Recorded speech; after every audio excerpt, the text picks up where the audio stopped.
This presentation is called An Interesting Way to Fail Your Instrument Checkride. It is based on real life events that happened a couple of weeks ago, where an instrument student of mine was unfortunately handed a pink slip. Well, it's not actually pink, it's an NOD, it's a Notice of Disapproval, by an examiner for an interesting way to fail intercepting an ILS. And I'm recreating this setup here and explain to hopefully everyone to learn from. We're sitting here on the ground at Pitt Greenville, North Carolina, Papa Golf Victor. We've got a clearance to take off and fly to the Tar River VOR, Tango Yankee India, on the 150 radial, climb to 3,000 feet, and then what's going to happen is the examiner will say that there's some kind of problem. We need to return back to the airport where we came from, and we'll get a clearance to fly the ILS Zulu 20 approach. So we're going to land in the opposite direction that we're taking off from. That's fine. On the day off, the winds were calm. We could use the runway either way we wanted.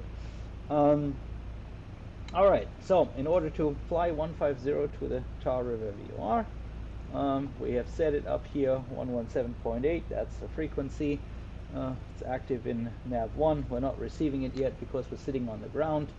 We're about 20 miles away or so from the VOR. It'll take us a very little climb to come into line of sight, reception of the VOR. Then we're supposed to join the 150 radial to fly to the VOR. So you can either do the math in your head and realize, okay, that means I need to tune or turn the heading to course to 330. What you could also do is you can set the 150 as the front course, and then because we're using an HSI, because the pointer is also upside down, while we're seeing it, it'll still show us the right deflection. So we can also do this without doing the math of subtracting 180 degrees in our head. We'll sync up the heading bug here with the runway heading, and we're going to take off, join this radial, climb to 3,000 feet. All right, flaps set for takeoff. Go around button pressed, lights, camera, action, and let's go. Oops, why is the rudder not working? There we go.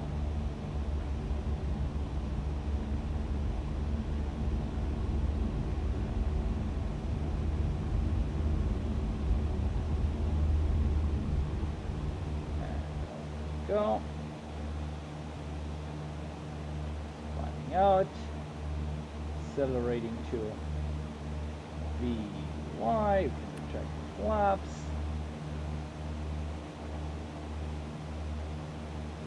Okay, there's about VY.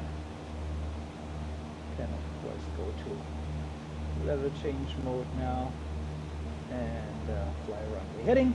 As you can see, the VOR is just coming into reception here. There we go. Working its way in here, so we can identify the VOR up here in the tuning area, Tango Yankee India. Yep, that's the VOR we actually wanted. And now, as you can see, either I set it to the 150 radial, and then I have to kind of fly the tail end of the needle here, or the actual correct way to do this is to realize, okay, when you're flying the 150 radial to the VOR, that this is a front course of 330. So we'll flip it around, but as you can see, with an HSI, it doesn't really matter which way you do it, because the deflection will always be on the correct side, even if the needle is upside down. So what I teach people, if you can't do this 150 330 flip in your head quickly, is to simply use the tail end of the needle and set the tail end to the correct number here. Just set the tail end to the correct number on the ring, and then the top end of the needle will point to the correct front course. This works on every aircraft except the stupid Collins Proline Fusion 21. I have no idea who came up with that design, because on that the bottom end of the HSI is cut off on the PFD, so you can't even see where the tail end of the needle is. Who came up with that? Who thought it would be a good idea to cut an HSI in half? It's completely idiotic. All right, so at this point, the student, I think, has successfully demonstrated that they know how to tune a VOR, present a radial, and at this point, all we need to do is intercept the radial. So what we could do a dual mode intercept, 30 degree, set the heading to a 30-degree intercept angle on the VOR mode of the autopilot, and the autopilot will grab the VOR needle and fly us to the Tar River VOR on the 150 radial.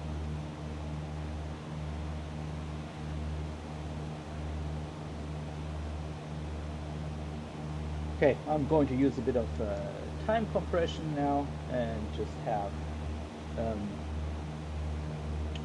to speed up the process a little bit. And of course, as you can see, the needle is working its way in here, and the autopilot will of course capture the altitude here first, but then also capture the VOR needle as it moves in.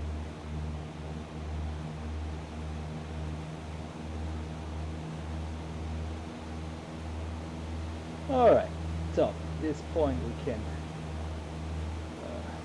mixture a bit, because we're 3,000 feet, hold it about 2,400, 2,500 RPM. Okay, we're now established in cruise. We're going through this VOR at the radial we were cleared for. The examiner comes up with some reason to return us back to the home airport. And here's what happens. The examiner gives the student a vector and says, November 2040 Golf, fly heading 090, expect vectors to the ILS Zulu runway 20 approach, Pit Greenbelt. Student reads that back, sets the heading bug to the vector that he just got, puts the autopilot in heading mode, obviously. Alright, and now we are flying on the vector that ATC gave us. Now we'll of course load the approach.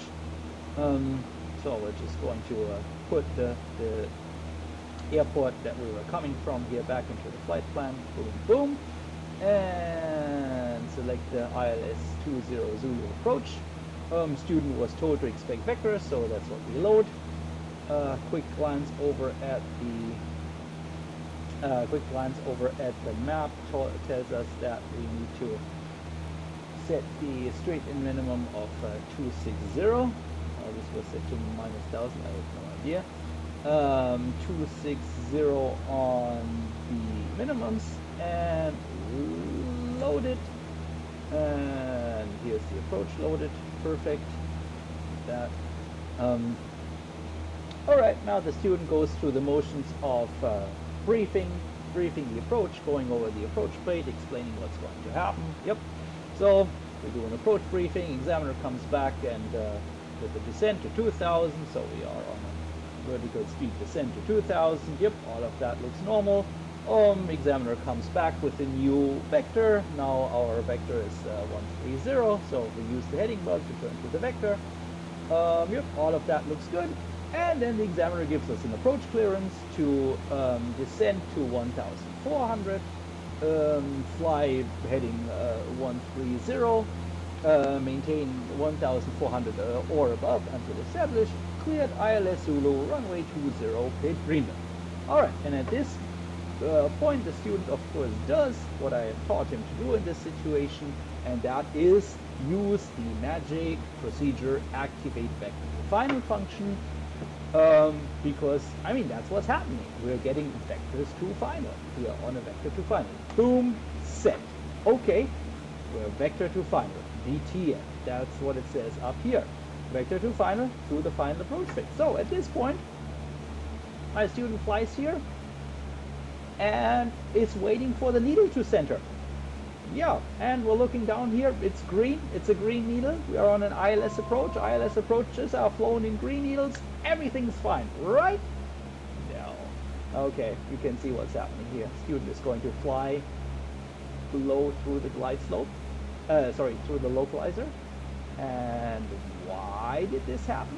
Why did the student fly through the localizer? Well, because we failed to verify that we've actually tuned the ILS here.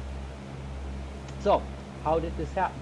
Why don't we have the ILS tuned? Well, normally if you activate an approach in the G1000, if you activate a localizer or an ILS approach, the G1000 will tune the ILS for you, and it'll switch to green needles when you activate vectors to final. But it won't do that if you are actively in VOR navigation to somewhere else, if you are in green needles to a different VOR. So what happened here, as you can see down here on nav2, it set the ILS frequency that we needed, and it set it active. But it only put it in standby up here on nav1, because we were still using green needles to another VOR. We were in green needles to the Tar River VOR, and if you're using VOR navigation, the G1000 will not tune the VOR away from underneath you. The problem is here, the student did not verify that it didn't say IPGV up here. If they had verified the identifier of the active localizer up here, they would have noticed that they are still on the Tar River VOR. But instead, what happened? Exactly what you're seeing right now. We flew through the final approach course, we flew through the localizer, waiting for this needle to center. That will, of course, never center. What would have been the correct course of action here is flip it active in the nav1, and then, of course, we would have seen that we flew through the localizer here. All right, that's an interesting way to fail your checkride. Please don't do this, and always check the nav ID that you see up here on the left. Until next time.